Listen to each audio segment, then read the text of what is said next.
রাজবাড়ী সদর উপজেলার বাসিন্দা আব্দুর গফুর মল্লিক। ৭৮ বছর বয়সী এই বৃদ্ধ জন্ম থেকেই অন্ধ। জীবনের একেবারে শেষ প্রান্তে এসে পৌঁছেছেন। বয়সের ভারে পিঠ বেঁকে গেছে, শরীরের চামড়া কুঁচকে গেছে। প্রতিটি পদক্ষেপে বোঝা যায় শরীরটা আর আগের মতো সাড়া দেয় না। তবুও ভিক্ষা নয়, নিজের শ্রমেই জীবিকা নির্বাহের পথ বেছে নিয়েছেন গফুর মল্লিক। প্রতিদিন রাজবাড়ীর হাটবাজার, গণপরিবহন ও রেল স্টেশনে ঘুরে ঘুরে বিক্রি করেন নিজের বানানো নারকেলের নাড়ু। সেই অর্থেই চলে তার দৈনন্দিন খরচ। জীবনের শেষ প্রান্তে এসে অন্ধ গফুর যেন এক প্রতীক, কঠিন বাস্তবতার মাঝেও আত্মসম্মান আর পরিশ্রমের দৃঢ় উদাহরণ।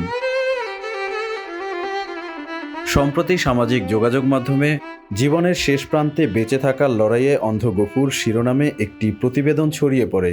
প্রায় ৪০ মিলিয়ন ভিউ পাওয়া প্রতিবেদনটি বিএনপির ভারপ্রাপ্ত চেয়ারম্যান তারেক রহমানেরও চোখ এড়ায়নি। এর পরপরই তিনি লন্ডন থেকে আমরা বিএনপি পরিবারের আহ্বায়ক আতিকুর রহমান রুমনকে গফুর মল্লিকের পরিবারের সঙ্গে যোগাযোগের নির্দেশ দেন। গফুর মল্লিকের পরিবারের পাশে দাঁড়াতে বলেন। বুধবার সংগঠনটির একটি সংবাদ বিজ্ঞপ্তিতে জানানো হয়, আগামীকাল বৃহস্পতিবার বেলা ১২টার সময় বিএনপির ভারপ্রাপ্ত চেয়ারম্যান তারেক রহমানের পক্ষে আব্দুর গফুর মল্লিকের সঙ্গে দেখা করতে যাবে আমরা বিএনপি পরিবারের একটি প্রতিনিধি দল।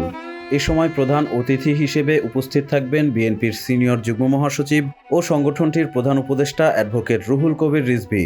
আরও থাকবেন আমরা বিএনপি পরিবারের আহ্বায়ক আতিকুর রহমান রুমনের নেতৃত্বে সংগঠনের উপদেষ্টা, সদস্য সচিব ও সদস্যরা।